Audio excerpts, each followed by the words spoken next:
मेरे भाइयों, अल्लाह रब्बुल आलमीन ने हमें जिस मकसद के तहत पैदा किया, अगर इस दुनिया का हर इंसान अपने उस मकसद से जुड़ जाए तो दुनिया के अंदर बदअमनी खत्म हो जाए। दुनिया के अंदर आज अशांति का जो माहौल है वो खत्म हो जाए। और वो असल मकसद क्या है?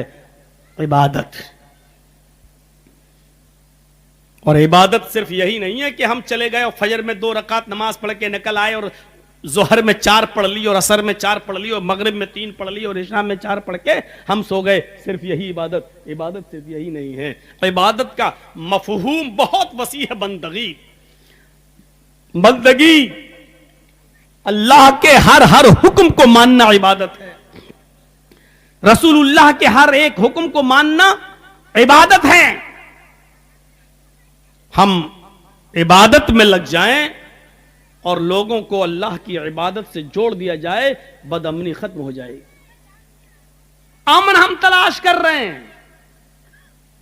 कहां तलाश कर रहे हैं? अमन है इबादत में। हम ढूंढ रहे हैं कि हमारे बच्चों का फ्यूचर कब अच्छा होगा, जब हम उनको अच्छा पढ़ा लेंगे, लिखा लेंगे। नहीं, अच्छा पढ़ाने और लिखाने के बाद भी बहुत से पढ़े लिखे लोगों ने अपने मां बाप को घर से बाहर निकाला है। अमेरिका और लंदन से मां बाप ने मेहनत करके अपने बच्चों को डॉक्टर बनाया, लेकिन जब अपने बच्चों के लिए बीवी तलाश करके लाए, अपनी बहू, तो बहू के बहकावे में आकर उसी लड़के ने, उसी डॉक्टर ने अपनी बीवी की बात मानकर अपनी मां और अपने बाप को ओल्ड हाउस में घर से बाहर निकालकर कहीं और भेजा। मेरी नजरों में ऐसे डॉक्टर भी इसी हिंदुस्तान के अंदर मौजूद हैं। अमन नहीं है। बहुत ज्यादा पढ़ाई और लिखाई कराने के बाद भी अमन और शांति नहीं मिली। अमन और शांति अल्लाह की इबादत में मिलेगी, और इबादत बहुत वसी है। अमन ढूंढ हम कहां रहे हैं और है कहां? शायद आपको मालूम होगा, और ना हो तो इस मिसाल से समझने की कोशिश कीजिए कि एक आदमी बेचारा बूढ़ा है, बहुत ही ज्यादा कमजोर हो चुका है, नहीफ। वो सूरज की रोशनी में टहलते हुए चौराहे पर आ गया और चौराहे पर जमीन पर बैठकर हाथ से जमीन को कुरेदने लगा, अपना हाथ जमीन पर ऐसे फैलाने लगा।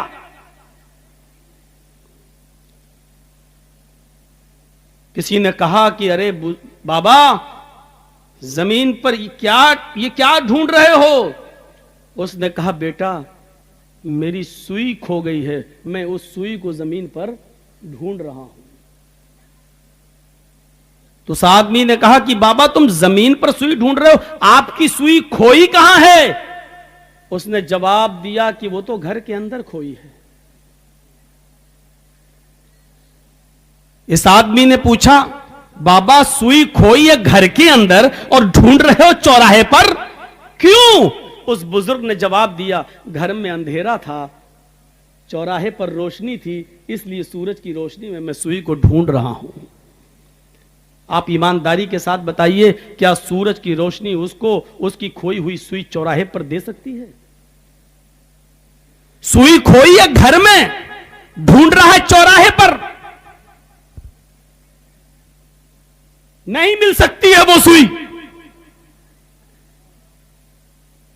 घर में ढूंढे तो शायद चिराग जला के भी ढूंढे तो हो सकता है मिल जाए, लेकिन सड़क पर ढूंढ रहा है तो सूरज की रोशनी में भी नहीं मिल सकती है, क्योंकि सड़क पर खोई नहीं है। हमारा अमन खोया है, हमारी शांति खोई हुई है, और हम उसको ढूंढ रहे हैं दौलत में, हम उसको ढूंढ रहे हैं अच्छे और खूबसूरत मकानों के अंदर, हम उसको ढूंढ रहे हैं अपने बच्चों की अच्छी पढ़ाई के अंदर, हम उसको ढूंढ रहे हैं खूबसूरत शादी करेंगे और बीवी आएगी तो हमारी जिंदगी बन जाएगी, हम उसके अंदर। मेरे भाइयों, जो अमन और सुकून हमें इबादत के अंदर मिलेगा, हम ढूंढ रहे इन चीजों में, वो नहीं मिल सकता है। मौलाना साहब, बात तो आपकी सही है। जब सही है तो फिर अकल क्यों तस्लीम नहीं करती है इस बात को? करना चाहिए। जहां नमाज इबादत है, रोजा इबादत है, हज इबादत है, ज़कात इबादत है, अपने बीवी बच्चों के लिए मेहनत करना भी इबादत का एक हिस्सा है। अगर कोई शख्स कुरान का हुक्म मानकर अपने अब्बू की, अपने बाप की खिदमत कर रहा है तो यह भी इबादत का एक हिस्सा है। अपने मां की खिदमत कर रहा है तो यह भी इबादत का एक हिस्सा है।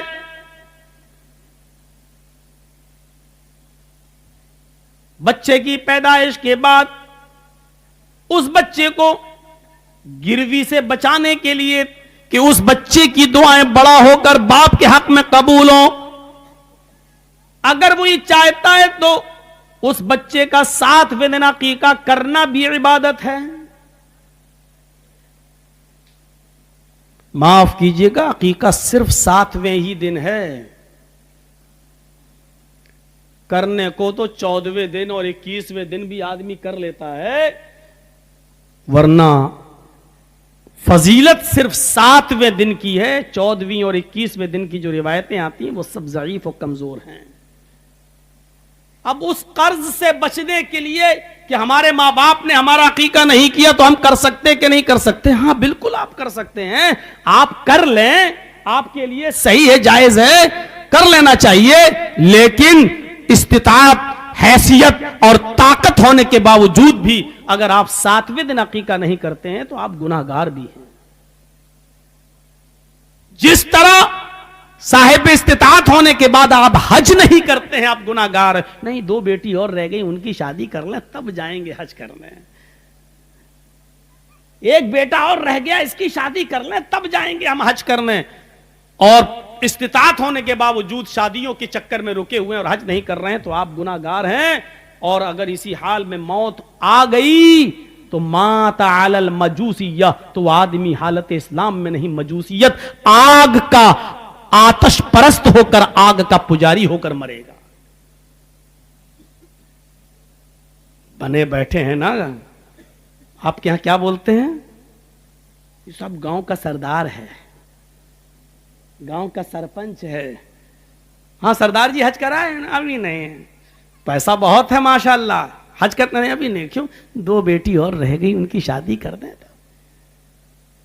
सरदार जी 2 बेटियों की शादी तक आप जिंदा भी रहेंगे या नहीं रहेंगे, इस बात की गारंटी क्या है? अगर इस्तिताअत के बावजूद आप हज करने नहीं गए और 2 बेटियों की शादी के चक्कर में रुके रहे और बीच में मौत आ गई तो आप हालत इस्लाम में नहीं मर रहे हैं, आपकी मौत मजूसियत पर, आग परस्त, आग का पुजारी होने की हालत में हो रही है। जरा तसव्वुर करें, हम हैं कहां, बैठे कहां हैं हम?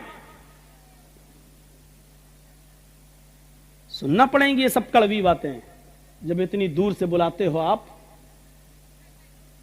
तो सुनने के लिए कलेजा भी रखना पड़ेगा। नहीं बचेंगे। सरदार जी होंगे, आप अपने यहां के होंगे। आजकल तो सोशल मीडिया छोड़ो, लोग प्रधानमंत्री तक को उल्टा सीधा बोल रहे हैं। योगी मोदी देख रहे हो, सुन रहे हो क्या क्या बोल रहे हैं उसको? कोई ढोंगी कह रहा है, कोई कुछ कह रहा है, कोई कुछ कह रहा है। आप तो एक मामूली सरदार हैं, आपसे क्यों नहीं कहा जा सकता है? करना पड़ेगा आपको। 7वें दिन अकीका। ये नहीं चलेगा साहब ऑपरेशन से बच्चा हुआ था इसलिए हम नहीं कर पाए। जरूरी नहीं था कि आप सबको बुलाकर भोज करें। अकीके में क्या है? लड़की है तो घर में 1 बकरी ज़िबा कर दीजिए और उसका गोश्त गरीबों और मिस्कीनों में बांट दीजिए, हो गया अकीका। लड़का है 2 बकरे लाइए और ज़िबा कर दीजिए और उनका गोश्त गरीबों, फकीरों, मिस्कीनों में बांट दीजिए, थोड़ा बहुत आप भी रख लीजिए अपने यहां, हो गया अकीका। आपकी बीवी अगर ऑपरेशन से बच्चा हुआ है, डिलीवरी हुई है और हॉस्पिटल में है, अभी आप धूमधाम से अकीका नहीं कर सकते, मत करिए। लेकिन 7वें दिन 2 खस्सी को, 2 जानवर को ज़िबा करके उसका गोश्त गरीबों में तकसीम कर दीजिए, आपका अकीका मान लिया जाएगा, हो जाएगा। मेरे भाइयों, उसके लिए पूरे गांव को पूरा मौजमपुर आ जाए और पूरा ये आ जाए, हम उनको तभी अकीका होगा। नहीं, जब आपको अल्लाह ताला इस्तिताअत दे दे बाद में फिर खुशी में कभी खिला देना। लेकिन 7वें दिन इस्तिताअत है, ताकत है तो आपको अकीका करना होगा। अगर आप के यहाँ बच्चा पैदा हुआ, लड़का है वो, और 2 बकरों की ताकत नहीं है, 1 की है, तो आप 1 ही लाइए और कर दीजिए। जरूरी नहीं है कि आप 2 ही लाएं।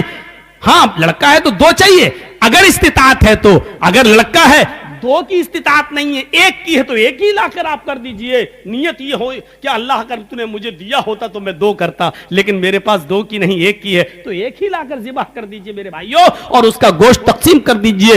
इन्ना दीन युस्रुन, दीन आसान है, उसको मुश्किल हमने और आपने बनाया।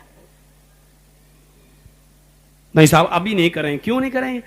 1 महीने के बाद मेरी बेटी की शादी फला जगह हुई है, वो 1 महीने के बाद आएगी। जब वो भी आ जाएगी, मेरे नाती भी आ जाएंगे, मेरे पोते भी आ जाएंगे, हैं? तब हम अकीका करेंगे। और इस सिलसिले में रोकते हुए इतने दिन तक अकीके को टाल देना मेरे भाइयों, ये जुर्म नहीं बल्कि जुर्म अजीम है। याद रखना, याद रखना मेरे भाइयों, इस्तिताअत होने के बावजूद भी अगर आपने 7वें दिन अकीका नहीं किया तो आप मुजरिम हैं।